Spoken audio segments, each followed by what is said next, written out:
everyone, and welcome to episode number 95 of the PE Geek podcast. And as always, it's an absolute pleasure to have you here. You know, you're probably sick of me saying it, but I really do appreciate it. You know, we're getting very close to episode number 100 of this podcast. And, you know, I look back when we first launched episode number 1, and I probably didn't imagine that we would be here. We would be having, you know, people emailing us because they enjoy the podcast so much, and in some cases, the podcast being the very first thing they've ever listened to or learnt from that is about technology and physical education. And as you probably know, we're very passionate about that. Now, this particular episode, we're going to be diving into a common question I get. Now, this question is something that you have maybe considered yourself as you go down the path of technology introduction into your PE program. And the very question is, you know, if you had to choose between iOS, as in iPhone and iPad, and Android devices, what would you pick? And quite commonly, this question gets floated at me, and I've answered it so many times that I have a nice reply that I tend to pass on to people in this particular instance. And, you know, in some cases, people obviously have such an allegiance towards one or the other that they would never consider it. But I want to sort of outline some of the inherent strengths and cons with each of the platforms and present a bit of an argument for each of those. And then, you know, tell you which I think is the most preferred and the best suited to what we do in physical education. Now, I'm going to start by saying that personally, I don't have any allegiances. You know, I have both platforms. I own Android tablets and phones. I own iOS phones and iPads. And, you know, I tend to operate mostly in the iOS space, but in saying that, I have to be listening and paying attention to Android in the line of work that we do so that we can help people who are using Android in their practice. And because of that, I get a chance to sort of play with both worlds, build apps for both worlds, and have sort of seen the inherent strengths and weaknesses that come from each platform in a PE setting. So let's dive into it, the iOS versus Android smackdown. All right, now to help me with the comparison, I've gone and produced a number of different categories that we're going to complete the comparisons around. And the reality here is that some of the early categories are very sort of tech-centric. We'll look at things like battery life and usability and so on. So that's non-PE specific stuff. But then in the later categories, we'll look at some more PE specific things. And, you know, I'll throw in there some of my thoughts around, you know, the winners in those categories. So to start us off, we're going to look at the affordability of devices. And affordability for this particular situation is a critical important thing. You know, I get asked this question a lot, and quite commonly people will say, listen, we have X amount of money. What do you think is the best use of our funds? And I often need to give advice around that scenario where people don't have a lot of funds. So they're trying to purchase what might be most valuable for the situation, and, you know, they end up with one platform or the other. And it's quite common that people might say, you know, I can get 2 iPads with this fund, or I could go ahead and get a couple of Android tablets or 3 Android tablets, or maybe a little bit more than they could get on the iOS. So the winner of the affordability category is most certainly Android. You know, Apple don't make budget devices. You know, they don't really do that. They've got a premium position. They build stuff at a premium level. And for Android, they've taken a variety of different approaches. They've gone and produced the low-end devices that are accessible, and they've produced high-end devices that are accessible. And, you know, that's an approach that has meant that they've got 2 billion active devices installed compared to Apple's, you know, 1 billion active devices. So when it comes to pure affordability, Android is going to be more affordable. However, as we go through the rest of the categories, there's so much more to consider than just price. Now, in the next category, we're going to look at the interface, and the interface essentially is, how well it is suited to users being able to use whatever the platform is that they're on. So how usable is the iOS platform versus how usable is Android. And both of the platforms have really moved towards this minimalist, flat design, which is very common across basically anything that's on the web and software these days. And however, I would say that the most usable experience would be iOS. The reason is that most Android phones don't tend to run stock Android. Every phone manufacturer and so on, they can modify it and tinker with it to make it suit them. But iOS is the same standard on every single device, iPhone, iPad. So the experience is very similar, and they've built up, very usable technology that is the reason why it became as popular as it did. And in many ways, regardless of whether you like it or not, it's such a usable experience that the masses have adopted it, and it's obviously the most, you would say, the platform that sort of took this into the popularity. Whereas Android users tend to be people who like a little bit more customization and not quite as cleaner experiences as the iOS platform. Now, the next category that we're going to consider is the App Store itself, or the availability of mobile applications and the different things that they can do for the device that you choose to install them on. And realistically, Android and iOS, once upon a time, Android was well and truly behind. However, in recent years, it has turned the table a little bit more so, with more higher quality mobile applications appearing.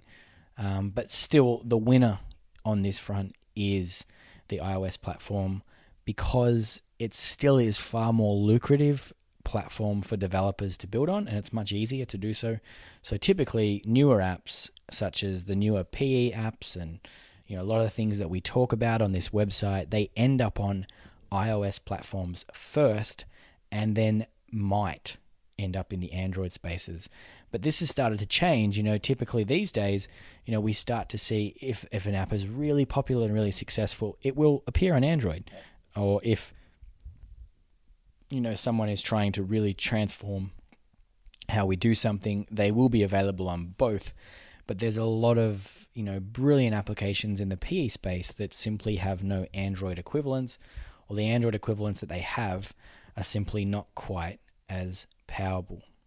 Now, in terms of the App Store usability itself, being able to search and find and locate mobile applications, the clear winner here is iOS. It's a much better user experience to sift through and find applications that suit what you're after. Google's environment on the Google Play Store is not quite as smooth. It's a little bit more difficult to search for stuff. And it's just because of the fact that it has been a lot further behind when it comes to this world in the years gone by. Now, the next category I want to share with you is to do with something which you may not think of as being important to the phys ed realm, but it absolutely is, and that is battery life and management. Obviously this is a huge thing if you're going to be carrying around a device, you're trying to use it, your students are using it. You want a device that has battery life that's going to last. And typically, I would say that Android devices win this battle. There's so many devices that have terrible battery life on the Android platform, but the flagship devices, the sorts of devices that you probably would have rolled out into your classes if you were going to use Android, would have better battery life than the iOS devices on iPhone and iPad. And that's probably one of the biggest problems that I personally have with the iOS platform is the battery life. And you probably know it yourself if you've got an iPhone, you're doing different things, the battery does run out pretty quickly. It's probably better on the iPad, and I've noticed that I can get a whole day very easily. But the reality is that if you were to compare one purely on the battery life, I would say that Android takes the cake. The next one I want to consider is the operating system updates. Now, this is, doesn't seem important to a phys ed teacher, but if you're going to be leveraging devices, you want the latest installed so that you get to benefit from those new features, the security, and so on. And this isn't even a comparison. Apple win the game here with the iOS platform. Every single update that they do ends up having more than 80% of the install base very quickly on the latest update. Whereas, just out of example, the latest Android release is only currently on around about 18% of the install base running the latest version. And that's, concerning, because not only does it mean your device is less secure, but it means that you're probably not able to leverage a lot of the current applications and current things quite as easily. And it's probably one of the inherent reasons why Android platforms aren't quite as usable typically. It's harder to update. It's usually the case with the Android platform outside of some of the bigger flagship devices. So the next thing that I want to consider here is customization. And this may not be important for you as a phys ed teacher, but the ability to customize things is clearly the Android path. It's got this category locked up. You really can't customize iOS all that much. You can absolutely do it with Android. You can have it doing any sort of thing that you like, and that might be good, it might be bad, and it probably speaks to the very different world that they occupy. iOS is very rigid, it's very usable because the experience is always the same, and that's great for education because you can understand the experience that your students are going to use. But for Android, it's usually a bit more custom. It might be different on every device, and people like that if they are in that sort of space to want to change features and functions. And so customization wise, Android absolutely wins. Now, the next category that is very relevant to phys ed here is peripherals. Now, a peripheral is any sort of thing that you can attach to your device to give more features and functions. So it might be a battery pack, it could be a zoom lens for your device, it could be a projector or anything like that is usable, that leads to enhanced features. And typically in the PE space, people are using things like heart rate devices and blood pressure devices and lots of these different things. And if you were to compare one versus the other, it would absolutely be iOS hands down, because while Android does have the flagship devices being very peripheral friendly, a lot of the previous generation Androids and the cheaper Androids just simply cannot do the things that iOS platform is going to guarantee that you can do with these peripherals. And if you ever want to look at some of the stuff that you can do, then just search into the blog and look for top gadgets of 2017, for example, and you'll see some of these things that you can purchase and connect with relative ease. Now, the next category I want to compare is the voice assistants. So voice assistants is something that I use a lot with my day-to-day and just any sort of reminders and so on that I need to remember. And typically on the iOS, you've got Siri, and on the Google platform, Android platform, you've got Google Now. And the winner here for me would be Google Now. It's much superior to Siri. You can ask it pretty much anything. You got the backing of the greatest search engine and analytics tool that you can think of in Google, and it means that you can ask all sorts of questions and get answers, and it's a little bit more guaranteed that you can go outside of these typical simple types of questions. So for me, Android wins. Before we move into the next category, we're going to look at security, and obviously security is an important thing, particularly in the school space. I would say the winner here is iOS. The fact that Android is malware friendly, it can have viruses and all of those sorts of things, is probably a little bit exaggerated, but the truth is that you can absolutely encounter viruses and so on Android, and it's impossible to do it on iOS. And the reason is that Apple review every single app that gets sent through their system, and they check for these sorts of things, and they issue patches much more readily. And Android is much slower. There's not as rigid review process, and it means that viruses and so on end up on platforms. So in a school setting where security is particularly important, and you want to make sure that devices are secure, then there really is only one winner in that scenario, and that is the iOS platform. And it comes back to just that first one, which was updates to iOS, where it was so much more difficult to get your latest Android version up to date. That's the opposite on iOS. It is up to date. It has the latest security, and it makes it almost impossible for you to have any of those sort of things take place. It won't be your device that has the security breach. It will be you who's given someone your PIN code, or lost your phone, and therefore you've lost the ability to keep your data secure.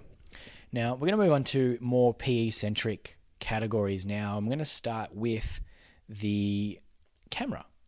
Now, the camera on devices obviously is one of the major reasons why you might use it in physical education. The ability for you to take photos or videos of students, utilize those for records, and analyze students, and so on. And the reality here is that the winner by far is iOS. Apple have taken the game on this here because they've made it an absolute focus.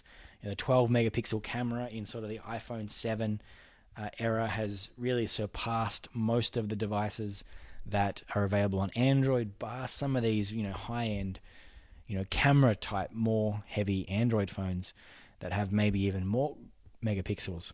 But the fact that iOS is so prevalent, most people have the high, just the standard iOS iPhone, etc., and the camera on those is incredible. So in a PE context where we're taking photos and pictures and so on, the winner is, without a doubt, iOS. Now, in terms of simplicity, what is the winner in this particular battle? And I would say, without a doubt, the winner is iOS. It's so much more simple to utilize the apps and settings and features and so on that as part of it. Android tends to pride itself on doing the opposite, which is giving you more customization. And it's not to say that it's not intuitive, but it typically tends to follow that path of customization over simplicity. Now, that's probably what Apple say as one of the biggest downfalls is of the iOS platform, is that you can't customize it. But really, what it means is that Apple understand what the best user experience is, and they've tailored it to suit that environment.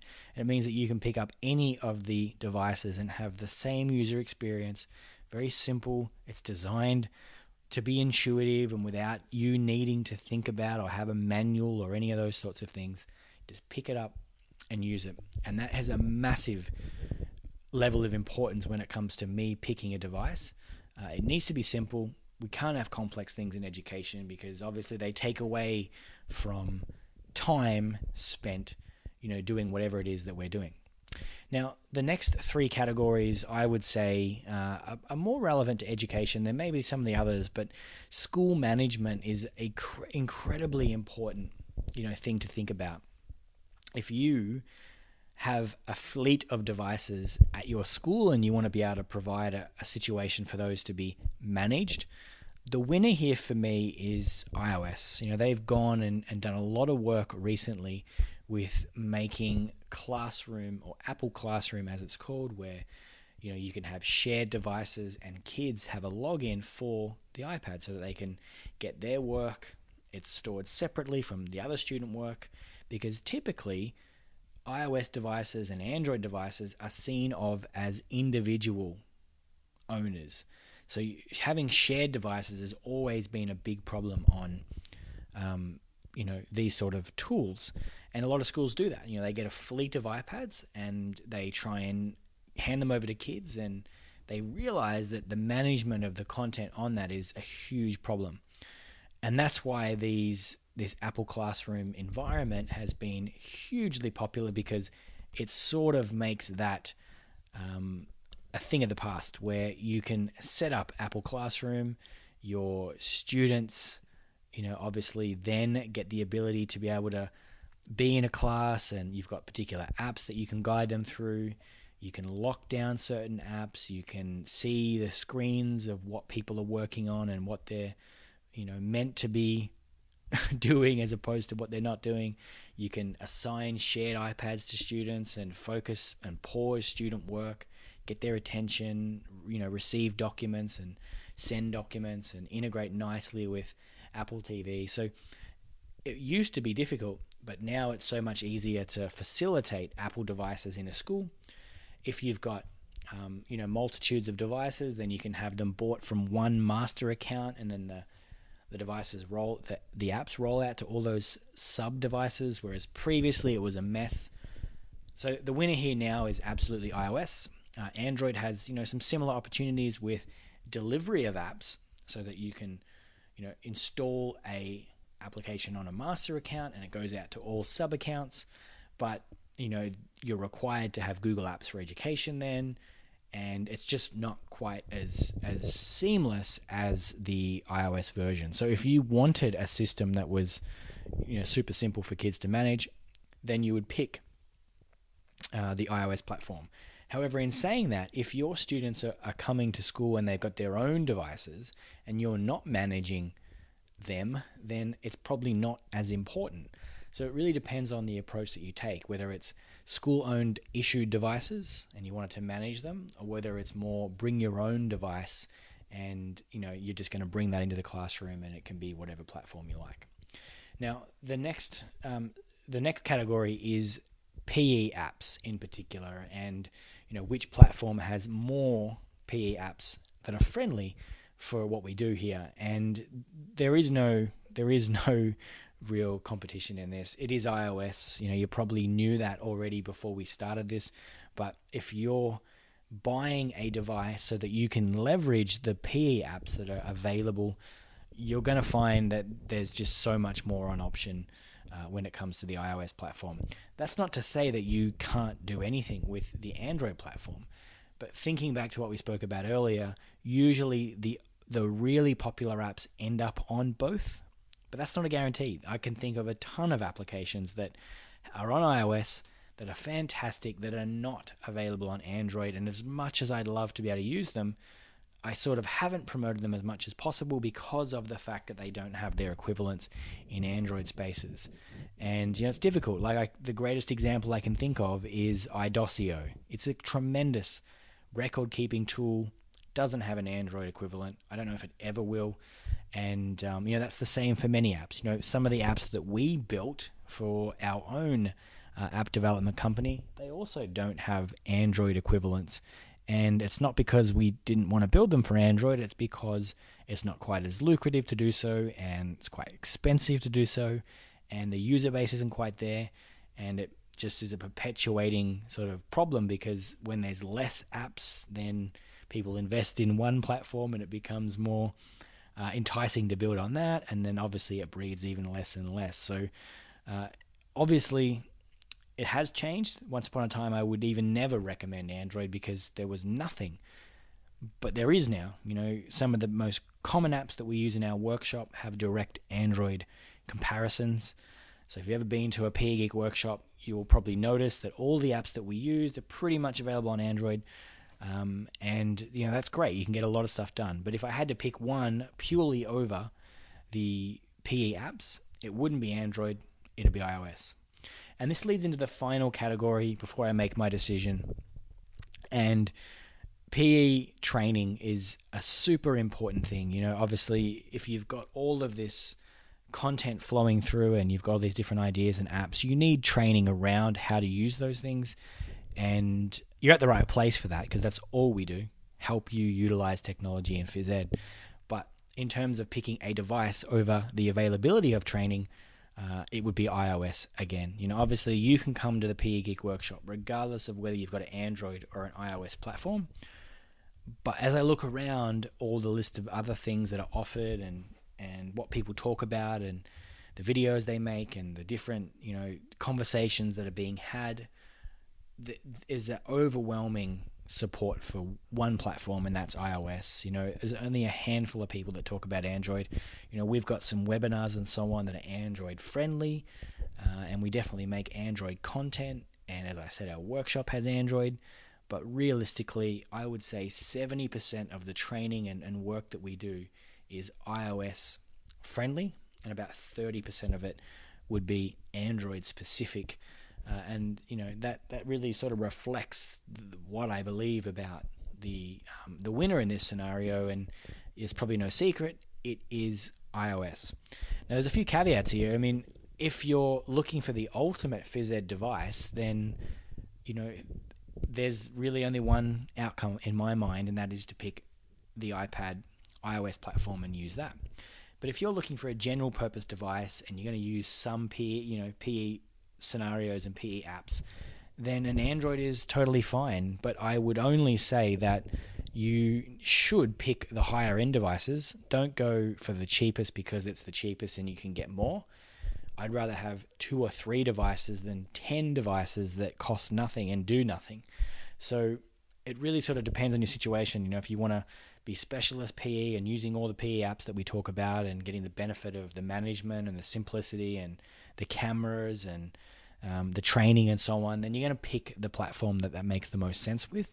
But if you want to, sort of have a platform that works well in general education, and then some PE examples, then Android's probably going to be totally fine from you to do so. So hopefully that's been useful. We've gone through a whole host of the different categories and things that you should think about when you're thinking about these things. And hopefully you've got a framework to compare and contrast the two different systems. And hopefully from this you'll be able to pick out and identify the platform that works best for you. And I think that's a really big important lesson. Obviously I am very iOS heavy. I still absolutely support the Android platform and keep an eye on it. But at the end of the day, you might have a completely different outlook, and Android may be it. It might be the thing that resonates with your school. Maybe your school wants kids to, do something that's only available on the Android space. That does happen from time to time too. But from my experience working with people all over the globe, most of the best practice is coming from a different place altogether, and that's the iOS space. And by best practice, I mean, most of the innovative apps, most of the first time for them to come out, the best management, the best training and so on is coming from that space. And I don't see it changing anytime soon. So hopefully this has been useful. If you want to get the show notes, then you can head to thepegeek.com/95 for episode 95. And as always, I look forward to seeing you again in our next episode. Speak soon.